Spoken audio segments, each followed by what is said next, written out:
Every so often there's one of those results that makes you feel warm and fuzzy inside. It doesn't matter whether you like a driver or dislike a driver, one of those feel-good moments happens and it's a case of, yeah, everybody liked that. When the underdogs have their days, for instance, Rubens Barrichello winning at Hockenheim in 2000, Johnny Herbert winning for the Stewart team at the Nürburgring the year before, or any other occasion where a team or driver you wouldn't expect to be on the podium or ends up getting on the podium or winning. Leclerc winning at Monaco is also one of those moments, or Thiago Monteiro taking the podium at Indianapolis in 2005. He was the only person not embarrassed to be on that podium. He still had to race 3 other cars to get there. Because there's always that one driver that nobody really has a bad word to say about. Whether it's because of their personality, their ambition, their ability to drag mid-tier cars to good points finishes, whatever it might be. Guys like Wirtz, De La Rosa, Fisichella, or even that Brazilian bloke that keeps turning up every so often in these history videos. If there's one thing that British people love, it's the underdog, and then we can chuck them under the bus when they get successful. More recently, a lot of people were happy that Kimi Antonelli made the podium in Canada, and if Hulkenberg ever makes it to the podium, then F1 social media is going to explode. There's also another thing that can happen, and that is the redemption arc, and that's what happened at the 2008 Canadian Grand Prix. I figured I might as well close this little bit off since I looked at the 2007 race a couple of weeks ago. Yeah, it was Canadian Grand Prix week, wasn't it? And we've got the Austrian Grand Prix this weekend. I don't think there's anything I can do to tie in for the Austrian Grand Prix, at least nothing I've not already done. But like I said, I looked at the 2007 Canadian Grand Prix because it was the first win for a certain then rookie McLaren driver and an absolute nightmare for the 2-time champion, and a scary moment for one of the hottest prospects that was in Formula 1 at that time. All of the hype going into 2007 was about this Hamilton kid, but Robert Kubica was quietly cooking in the shadows. I don't think anybody at the time the 2007 season started realised how good he might be.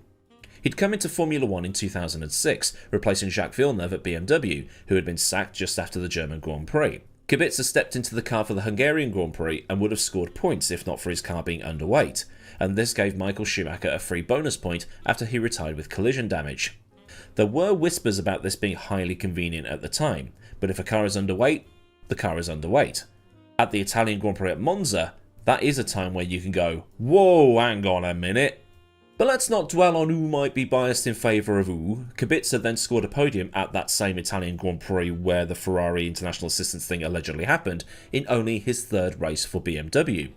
But it was his only point score of the season. Officially, that is, because of the disqualification from the Hungarian Grand Prix. If he hadn't been disqualified, he would have outscored Villeneuve in half the time. JV did 12 races that year, Kubica 6. But aside from the podium, it was 12th at Turkey, 13th in China, and 9th in Japan and Brazil. 2007 was picking up from that decent-ish start. The BMW car had made improvements, and while Kubica didn't finish on the podium at all that year and finished behind teammate Heidfeld who got 2 podiums, the points haul was pretty good for a first full season against a guy who had way more experience. Out of the races that he finished, Kubica was out of the points just twice. Once at Malaysia where he was 18th, and again at Belgium where he was 9th. There is a blank space there for Indianapolis, and the reason he missed that race is because of what happened at Montreal. It was one of the scariest crashes for some time. Like mentioned in the original 2007 Canadian Grand Prix video, only the smashes involving Button at Monaco in 2003, Sato and Heidfeld at Austria in 2002, and Bertie at Spa in 2001 come anywhere close. Although it's not a competition, and these are the 3 that immediately spring to mind. If the one you're thinking of wasn't mentioned, it wasn't forgotten. Chill. But despite having his feet hanging out of the wrecked car in that accident, Kubica only missed 1 race, that being Indianapolis, where his seat was taken by somebody called Vettel or something. Even though he'd had that monster smash, his average finishing position for the season was 5th. And considering the Ferraris and McLarens were doing all the winning that year, that's best of the rest on average. But for 2008 the BMW car had improved again, and Kubica was now on a charge. He'd been the first pole on pole at Bahrain and was sticking around once again in that best of the rest category, as Hamilton, Massa and Raikkonen were leading the way.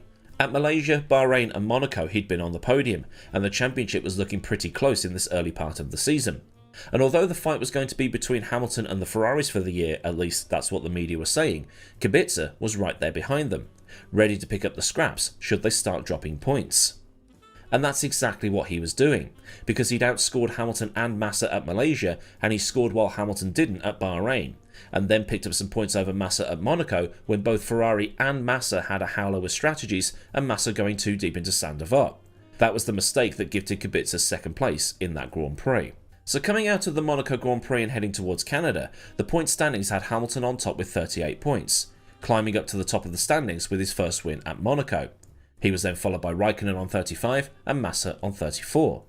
Kubica was still well within the fight, being on 32 points, and with reliability still very much a thing in those days, that group could flip-flop incredibly easily in the 10, 8, 6, 4, 3, 2, 1 points era.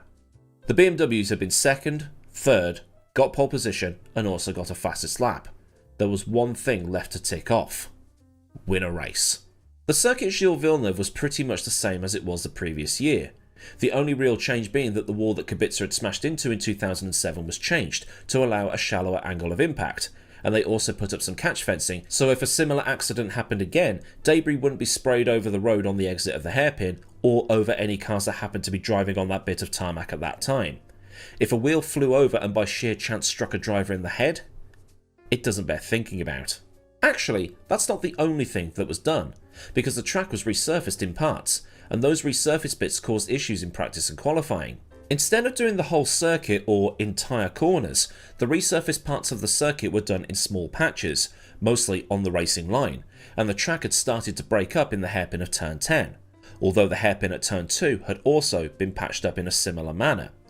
At the time, Formula 1 was sharing the track with IMSA GT3 Cup cars, and both categories were going to be giving the track a pounding. Formula 1 cars with their super sticky if still grooved tyres with all the downforce you could possibly want, and the GT3s doing endurance races. The problem was, this was the third year in succession that the Canadian Grand Prix organisers had seen this happen, and this year was the worst it had been. There were murmurs in the paddock that the race might actually be cancelled, and the drivers were a bit hacked off about this.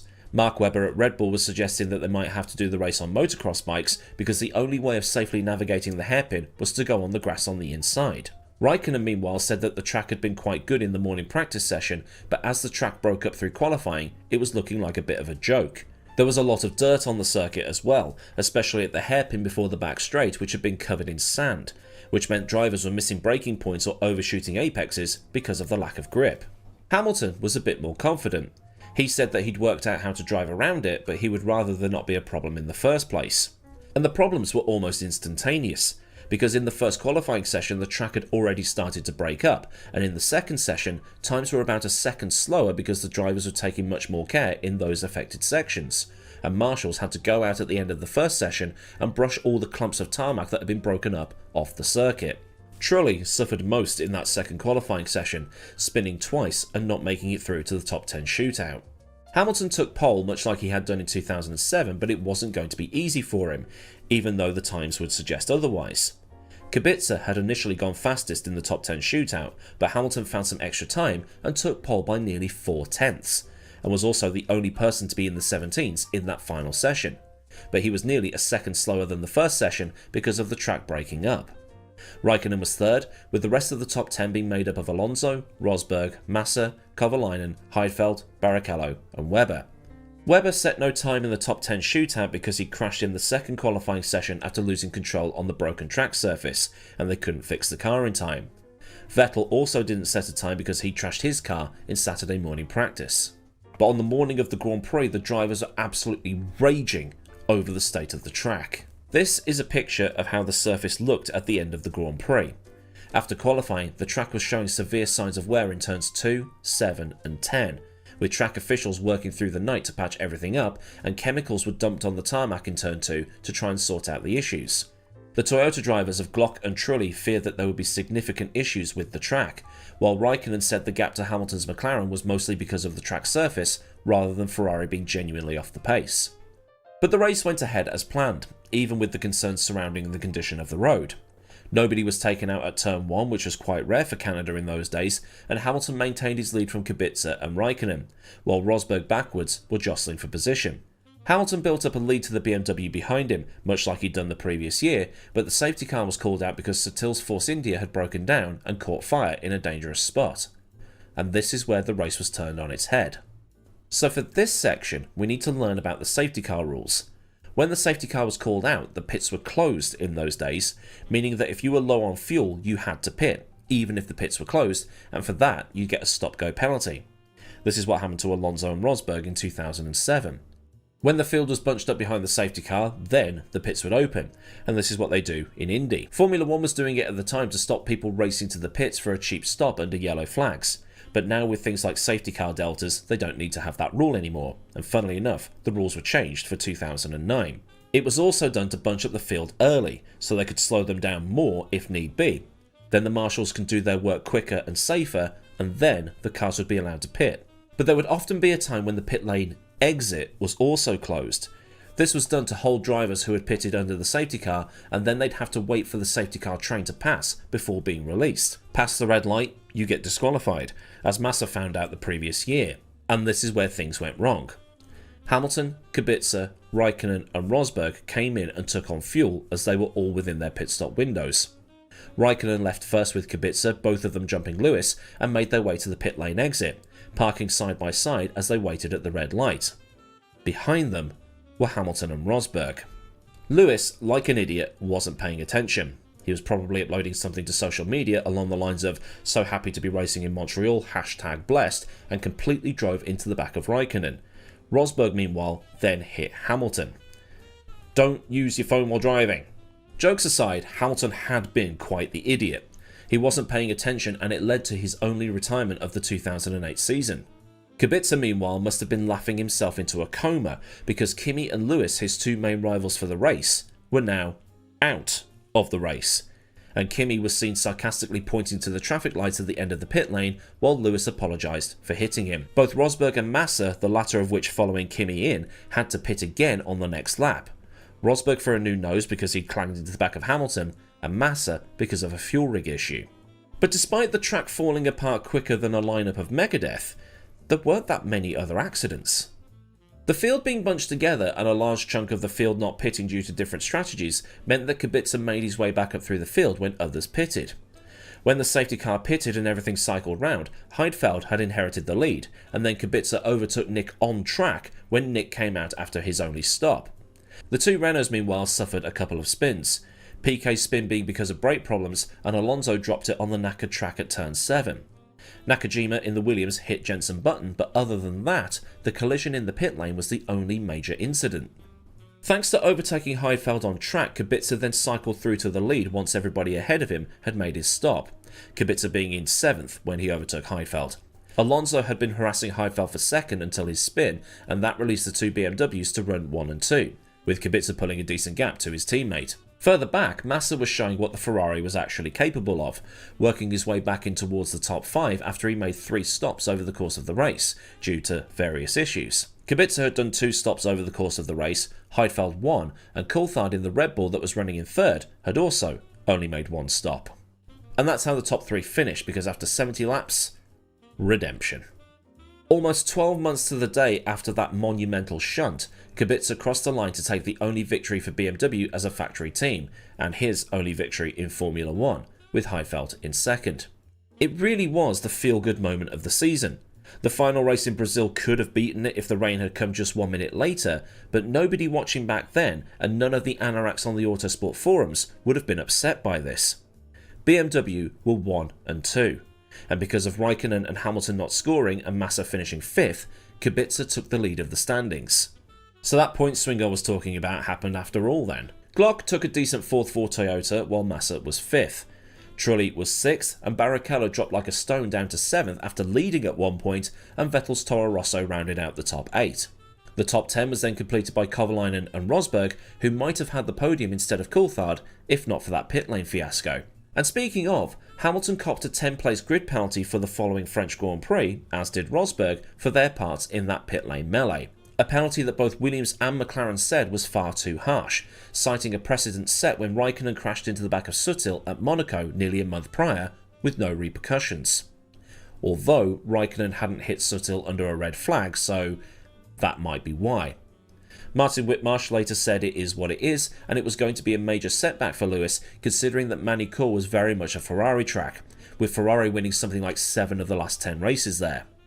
But Kubica was indeed leading the championship, 42 points to Hamilton's 38, with Massa joining Sir #blessed on 38. Raikkonen was still on 35 because he no-scored, with Heidfeld moving his tally up to 28. Coulthard's podium, meanwhile, was his first points of the season, his first podium since 2006, and it moved him up to 12th in the standings. I'll leave this slide up a bit longer so you can find your favourite drivers, and we can move on. But the dream scenario of Kubica being a dark horse for the 2008 championship, much like Frentzen had been for Jordan in 1999, quickly went away, because BMW, in its infinite wisdom, had decided that now it had won a Grand Prix, it didn't need to try anymore.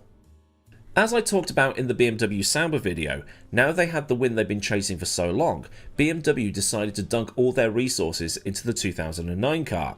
New regulations were coming, so if they got a head start on the new car, they might be able to cause an upset the following year.